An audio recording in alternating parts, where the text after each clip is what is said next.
Okay class, so sorry for interruption. हम वहीं से स्टार्ट लेते हैं जहाँ से हमने लीव किया था। तो मैंने क्या किया है यहाँ पर, मैं रिपीट कर दूँ कि श्रोडिंगर वेव इक्वेशन में मैंने जो हम लोगों ने सोल्यूशन कंसिडर किए थे F of x ji of X वही पुट किए हैं और कोई नया स्टेप नहीं लिया हमने यहाँ से ऑनवर्ड। तो ये मैंने श्रोडिंगर वेव इक्वेशन में श्रोडिंगर वेव इक्वेशन में एक सोल्यूशन पुट कर दिया, ठीक है, एफ ऑफ एक्स। और अब इसको पुट करने के बाद दोनों तरफ मल्टीप्लाई करना है, multiplying by G of X on both side. दोनों तरफ मल्टीप्लाई करेंगे तो हमारे पास आ जाएगा F of x D x square minus 2m over H cut square V F of x ji of x minus 2m over H cut square E F of x ji of X. इसको हम कह देते हैं, ये हमारे पास है equation 8.28। Similarly हम इसी तरह की एक और इक्वेशन बनाएंगे। हम श्रोडिंगर वेव इक्वेशन में एफ ऑफ एक्स की बजाय जी ऑफ एक्स पुट करेंगे।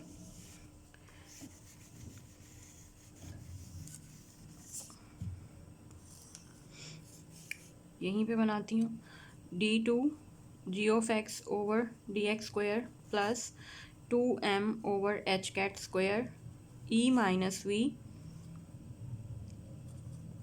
जी of X is equal to zero. इसको अलग अलग कर लेते हैं, D two G of x over D x square minus 2m over H cut square V G of X equals to minus 2m over H cut square E G of x. और इस equation के दोनों तरफ मैं multiply करूँगी F of x को दोनों side पे, तो हमारे पास इक्वेशन बन जाएगी। यहाँ पे मैं लिख देती हूँ multiplying by F of x. तो ये इक्वेशन हमारे पास बनेगी F of x D two G of x over D x square minus 2m over H cut square V G of x F of X equals to minus 2m over H cut square E G of x F of x. Okay, ये हमारे पास 8.29 बन जाएगी। और अब हमने इन दोनों equations को subtract कर लेना है। सब्ट्रैक्ट करने से क्या होगा, जो टर्म्स कैंसिल आउट हो रही, कैंसिल होने के बाद इक्वेशन सिंप्लीफाई हो जाएगी। सो ये हमारे पास इक्वेशन 8.29 बन गई है। अब 8.28 को हम सब्ट्रैक्ट कर लेंगे 8.29 से, तो हमारे पास जो इक्वेशन बचेगी वो मैं ऊपर लिख रही हूँ। इससे हमारे पास एफ ऑफ एक्स, ये वाली टर्म्स आप देख रहे हैं कि कैंसिल आउट हो जाएगी, और ये टर्म्स हमारे पास जो हैं कैंसिल आउट नहीं होंगी। ये हमारे पास ये भी कैंसिल आउट हो जाएगी, ये टर्म कैंसिल आउट हो जाएगी, ये टर्म्स कैंसिल आउट हो जाएंगी, और बाकी हमारे पास एक बच जाएंगी जो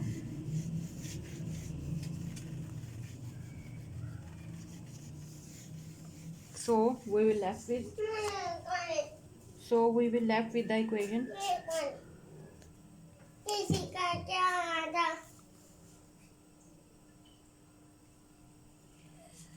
close the door. So we will left with the equation f of x d2g of x over dx square,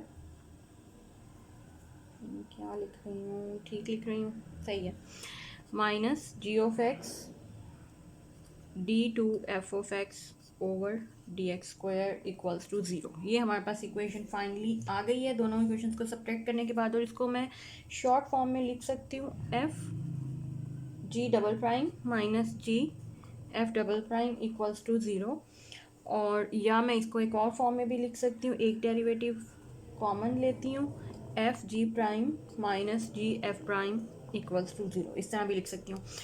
okay, अब अगर आप नोट करें तो ये जो प्रोडक्ट है या ये वाला जो फंक्शन है, इसको मैं इस तरह से लिख सकती हूँ एफ जी एफ प्राइम जी प्राइम डिटर्मिनेंट, क्योंकि आप इसे ओपन करेंगे तो यही बनेगा F g prime minus g f prime.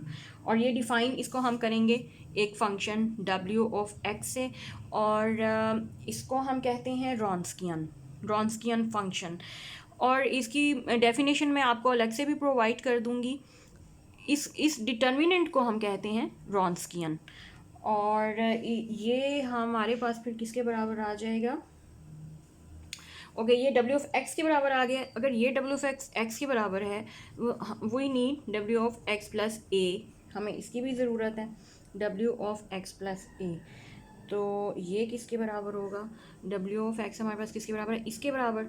और W of x plus a इनके f of x plus a g prime of x plus a, उसको मैं लिखूंगी d g of x plus a over D x minus g of x plus a और d f of x plus a divided by d x. इसी को मैंने x plus a की form में लिखा है और डेरिवेटिव को डेरिवेटिव की फॉर्म में लिखा और कुछ नया नहीं किया ऐड इसमें, because we are finding now W of x plus a. अच्छा, W of x plus a को किसके बराबर अब आना चाहिए? According to Bloch's theorem W of x के बराबर आना चाहिए if this is a solution. तो अगर हम अब ये हम यही शो करने जा रहे हैं, तो अब उसके लिए ये मैंने लिख लिया है W of x plus a की वैल्यू। इसको हम सिंप्लीफाई कर लेते हैं। इसमें हम f of x plus a की वैल्यू पुट करेंगे और d g of x plus a by d x. Ji of x plus a भी हमारे पास मौजूद है और f of x plus a भी मौजूद है। मैं आपको इक्वेशंस के नाम बता देती हूँ जहाँ पर हमने ये निकाला हुआ है। Equation 8.22 f of x plus A equals to alpha 1 f of x plus alpha 2 g of x. Similarly g of x plus a beta 1 g of x plus beta 2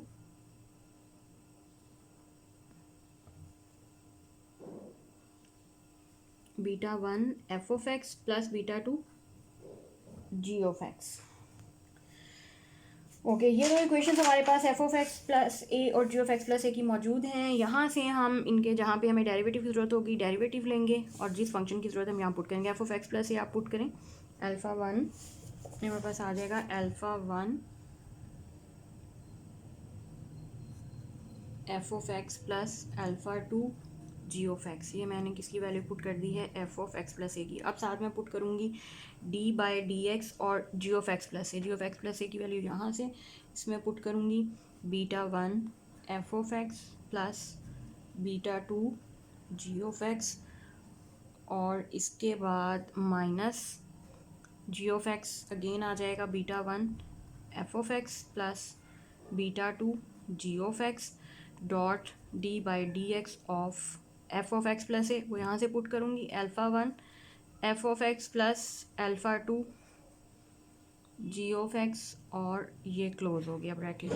अच्छा, इसको अब आपने क्या करना है? इसको हम सॉल्व कर मज़ीद लिख लेते हैं। Alpha 1 f of x plus alpha 2 g of x और इसके साथ ही हम इसको लिख सकते हैं, इसको डेरिवेटिव लेके की फॉर्म में लिखेंगे बीटा 1 और इसका डेरिवेटिव तो f prime of x plus beta 2 g prime of x. Similarly minus beta 1 f of x plus beta 2 g of x और इसके साथ ही इसको अब हम डेरिवेटिव की फॉर्म में लिखेंगे alpha 1 f prime of x plus alpha 2 g prime of x and will close the bracket. Okay, इसके बाद अब हम क्या करेंगे? हमने इसको सॉल्व करना है बाय सिंपल प्रोडक्ट मेथड। आपने इसका प्रोडक्ट ले लेना है जहाँ जहाँ पे आते हैं। मैंने लिया भी हुआ है ग्राफ में, ये देखें यहाँ पर मैंने लिया हुआ है और इसकी पिक्चर मैं आपको भेज दूँगी। यहाँ पे ये डब्ल्यू ऑफ एक्स प्लस ए है। मैंने इनको आपस में मल्टीप्लाई करने के बाद जो टर्म्स कैंसिल आउट होती थी वो कैंसिल आउट कर दी हैं और जो टर्म बच जाती थी वो हम अभी लिखते हैं। ये मैं रेज कर देती हूँ। सो अब हमारे पास क्या बचेगा कि सिंपल हमने आपस में, क्योंकि दो ब्रैकेट्स हैं, उनको आपस में मल्टीप्लाई करना है। मल्टीप्लाई करने के बाद जो चीज़ें कट जाती हैं वो आपने कट कर देनी है, तो बाकी बचेगा डब्ल्यू of x plus A equals to alpha 1 beta two minus alpha two beta one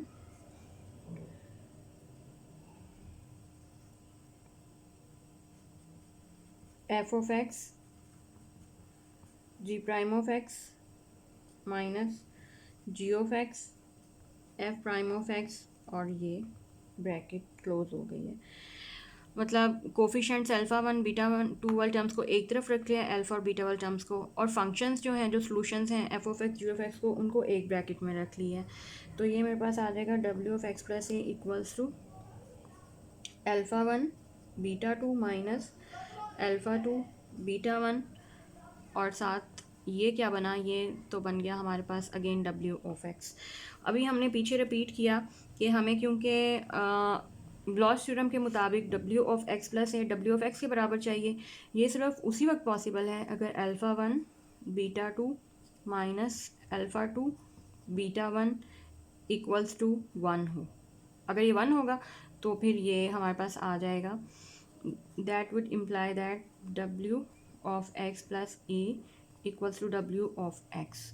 मतलब ये जो रॉन्स्कियन फंक्शन है वो भी पीरियोडिक है, ठीक है। तो आप, लेकिन ये किस कंडीशन के तहत है, इस कंडीशन के तहत है अगर a alpha one beta two minus है, अगर हम ये कंडीशन अप्लाई करें इक्वेशन 8.27 में, तो जो हमारे पास क्यू की क्वाड्रेटिक इक्वेशन बनी थी Q square minus alpha one plus beta to Q, वहाँ पे यहाँ पे प्लस आ जाएगा इक्वल्स टू ज़ीरो। तो हमारी क्वाड्रेटिक इक्वेशन, इसमें नई क्वाड्रेटिक इक्वेशन जिसमें हम अल्फ़ा वन बीटा टू की वैल्यू, इसकी वैल्यू वन पुट करेंगे तो ये इसमें ट्रांसफॉर्म हो जाएगी, और ये हमारे पास इक्वेशन 8.31 आ जाएगा। Now we are in position to solve this equation, this quadratic equation, quadratic by using the quadratic formula. दो हमारे पास इसके रूट्स आएंगे, q one alpha one plus beta two plus alpha one plus beta two whole square minus 4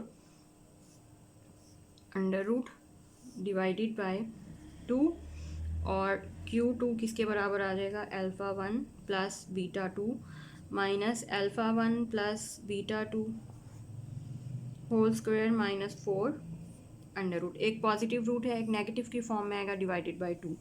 और इसके बाद अगर हमारे पास ये रूट्स हैं, ये इक्वेशंस आ गई हैं 8.32 एंड दिस इज इक्वेशन 8.33। अब यहाँ से हमारे पास यहाँ तक सोल्यूशन हमारे पास Q1 और Q2 का आ गया है। यहाँ से हमारे पास मज़ीद दो केसेस अराइज होते हैं। पहला ये केस है कि अगर हमारे पास alpha one plus beta two square is less than 4, अगर ये क्वांटिटी 4 से लेस है तो आप देखें कि हमारे रूट्स जो हैं वो कॉम्प्लेक्स बन जाएंगे, और since Q1 Q2 is equal to 1 ये कंडीशन भी हमारे पास होल्ड करती है, तो वो कॉन्जुगेट भी होंगे। तो इन दीज अगर हम, और कॉन्जुगेट भी होंगे, Q1 Q2 की वैल्यू पीछे हमने निकाली भी थी, ये किसके बराबर होगी, Q1 हमारे पास ई raise by iota k a, और Q2 जो है ये ई raise by minus iota k ए आ जाएगा दोनों रूट्स को, क्योंकि Q को अगर आपको याद हो तो Q को हमने e raise by plus minus iota k a एक कांस्टेंट क्वांटिटी कहा था, बट यहाँ पे Q दो रूट्स आए हैं तो ये Q1 Q2 में हम स्प्लिट कर देंगे। अगर ये Q1 और Q2 की वैल्यू हमारे पास आ गई है तो so we can write psi one x plus A equals to e raise by iota k a Q1, और ये साई वन ऑफ एक्स, और similarly psi two of x plus a e raise by minus iota k a और Sai two of x. अब हमारे पास जो दो functions थे जो हमने कंसिडर किए थे, solution of if Sai one of x with the solution of Schrodinger wave equation, और हमने ये कंसिडर किया था कि ये फंक्शंस जो हैं पीरियोडिक होंगे अकॉर्डिंग टू ब्लॉच थ्योरम। जो सोल्यूशन फंक्शन हम कंसिडर करेंगे दैट मस्ट बी पीरियोडिक, ठीक है। तो वो हम यहाँ पे प्रूव करने के काबिल हो गए हैं, लेकिन पीरियोडिक के साथ साथ हमें ये भी पता चलता है कि यहाँ पर इनसे रिलेटेड हमारे पास दो इनर्जी वैल्यूज़ भी होंगी E1 और E2, तो हमारे पास एनर्जी का भी एक रीजन मौजूद होगा, ठीक है, एनर्जी का भी एक बैंड या रीजन मौजूद होगा। ओके, एक ये केस है। सेकंड केस देखते हैं जिसमें रूट्स जो हैं वो इमेजिनरी कॉम्प्लेक्स कॉन्जुगेट नहीं है, बल्कि रियल रूट हैं। रियल रूट कब बनेंगे? अगर alpha 1 plus beta 2 whole square is greater than 4, अगर ये क्वांटिटी से बड़ी है, हमें पता है कि रूट्स जो हैं वो रियल हो जाएंगे। तो ये भी है, और Q1 Q2 is equal to 1 भी होल्ड करता है।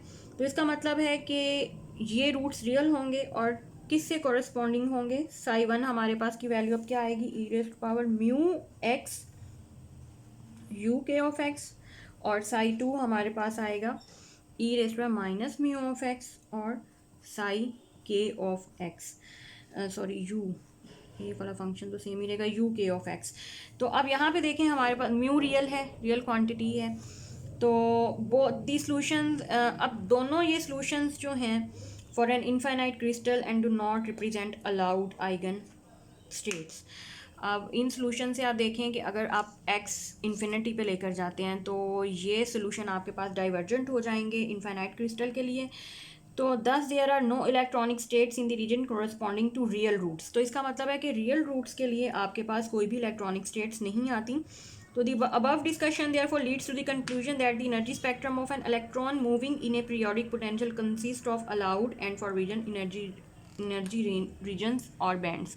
तो हम ये कह सकते हैं कि अब यहाँ पे तो हमारे पास कोई these routes are not corresponding to any allowed energy states. तो ये इस रीजन में तो आपके पास कोई भी सोल्यूशन एग्जिस्ट नहीं करेगा। बट जो हमारे पास सोल्यूशन और इनर्जी बैंड्स एग्जिस्ट करेंगे इलेक्ट्रॉनिक स्टेट्स, वो कौन से रीजन में एग्जिस्ट करेंगी? जहाँ पर फर्स्ट वाला केस था, जहाँ पर हमारे पास इमेजिनरी थे, वो फंक्शंस जो हैं वो मैं यहाँ पे लिख देती हूँ, वो थे साई 1 ऑफ एक्स प्लस ए जिस by iota k a Sai 1 of x, और साई 2 था x plus a e raise to minus iota k a psi 2 of x. तो यहाँ पर these are the allowed solutions, और इससे रिस्पेक्टिव, इससे रिलेटेड हमारे पास अलाउड एनर्जी बैंड्स या एनर्जी रीजन्स भी मौजूद होंगे। तो ये आज हमारा ब्लॉच थ्योरम कंप्लीट हो गया है। इसके अब समझें कि वीडियोस, क्योंकि वीडियो स्प्लिट हो गई हैं तो दो पार्ट्स इसके बने हैं, पार्ट 1 और पार्ट 2, बट टॉपिक आपका सेम है, ठीक है। इसके बाद नेक्स्ट हमारा टॉपिक देखें हम पेनी मॉडल जो है वो हमें पढ़ना होगा। लेकिन यहाँ तक हम ये बात जहन में रखें कि इस पूरे चैप्टर में हम पीरियोडिक पोटेंशियल के बारे में ही पढ़ेंगे और उसके ही सॉल्यूशंस निकालेंगे।